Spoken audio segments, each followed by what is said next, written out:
المهم الكرغول كي درتي من جهتنا وكي بقيتي احسن عوانكم معانا، احسن عوانكم احسن عوانكم.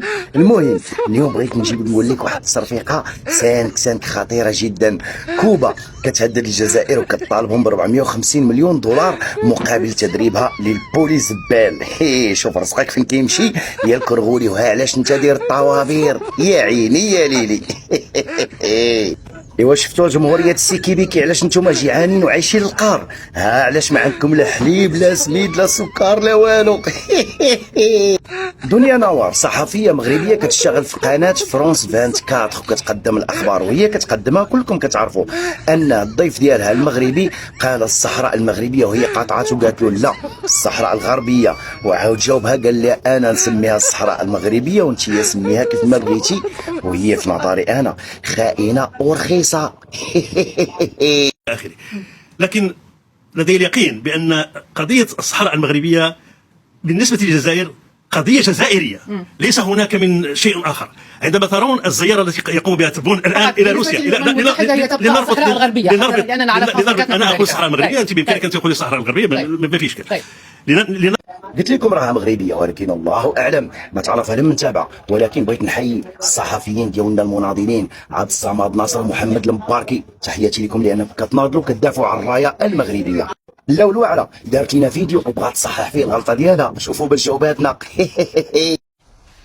هناك أسئلة كثيرة تصلني، وبالواقع حتى انتقادات لاذعة تصلني بخصوص عملي كصحفية مغربية في قناة فرانس 24 من قبيل أنت تعادين المغرب، أنت تهاجمين المغرب، أنت قاسية على المغرب، لماذا تقولين الصحراء الغربية؟ لذلك ارتأيت أن أقوم بهذا الفيديو حتى أوضح، لا لأبرر لكن أوضح هذا الأمر، وسأوضح عبر شقين. بداية أنا عندما أكون صحفية، عندما أكون في الاستوديو محكومة بضوابط معينة، هي الضوابط المهنية، لا يجب أن أخرج عن هذا الإطار. ثم إنني لست قاسية على المغرب ولا على أي جهة أخرى، أنا فقط أعترف بذلك، أنا صارمة، بمعنى أنه عندما يكون سؤال يجب أن أطرحه فإني أقوم بطرحه بغض النظر عن أي اعتبار، وأقوم بذلك في جميع المواضيع وبغض النظر عن الضيوف. ومن يعرفني جيدا، من يتابعني جيدا من خلال القناة سيعرف ذلك بشكل واضح.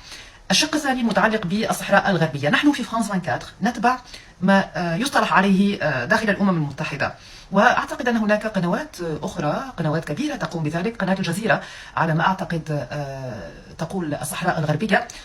ثم أيضا ما علمته عبر حوار كان قام به وزير الداخلية المغربية الراحل إدريس البصري لقناة الجزيرة، كان قال بأن الدولة المغربية بنفسها عندما تراسل الأمم المتحدة تستخدم مصطلح الصحراء الغربية. هذا فيديو موجود على يوتيوب، بإمكانكم أن تبحثوا عنه حتى تتأكدوا من هذه المعلومة، وأن تقوموا بالبحث اللازم يعني في كل الأحوال حتى تتأكدوا من أي شيء أقوله في هذا التوضيح البسيط. وأريد أيضا منكم أن نبتعد يعني جميعا عن هذا المنطق، منطق التخوين، أن نتجاوز هذه النقطة لأنها بصراحة نقطة غير بناءة ولا تجدي نفعا. يجب أن نتجاوز هذه النقطة بشكل عام. شكرا لكم، باي. وهي في الصراحه بيناتنا وكون غير سكتي جيتي تكحليها عميتيها قال لك حبيبي بغات تصحح لينا اشنو قالت، بغات تصحح الغلط ديالها، ما صححتي والو عا ما كحلتيها.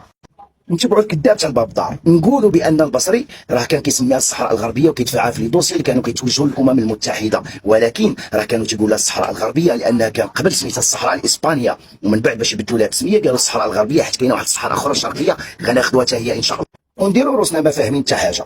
دابا ياك جالسه في دارك ودرتي الفيديو غير بوحدك ما تابع على القناه لا والو، كان ممكن تقولي الصحراء المغربيه، ولكن انت حيت رخيصه وبيع وجهك رخيص ومدلوله وانتم تابعين دلوا خايفين على المناصب ديالكم تقدريش تقوليها حيت انت من اصحاب سيكي بيكي. وانا غادي نجاوبك بالنيابه على المغاربه الاحرار، الصحراء راها مغربيه وعاشت الصحراء المغربيه وعاش الملك، وشعارنا دائما الله الوطن الملك. تحياتي لكم المغاربه وجمعه مباركه عليكم كاملين وعشره مباركه مسعوده، كنتمناكم تكونوا بخير وعلى خير. ما تنساوش اخوتي دعموني وبارطاجي هذا الفيديو وبارطاجيه لانهم باقيين بلوكيني وما يطلقوا لي اللايفات حتى 27 في هذا الشهر. كنتمناكم تكونوا معايا نهاركم مبارك ومسعود. بلاتي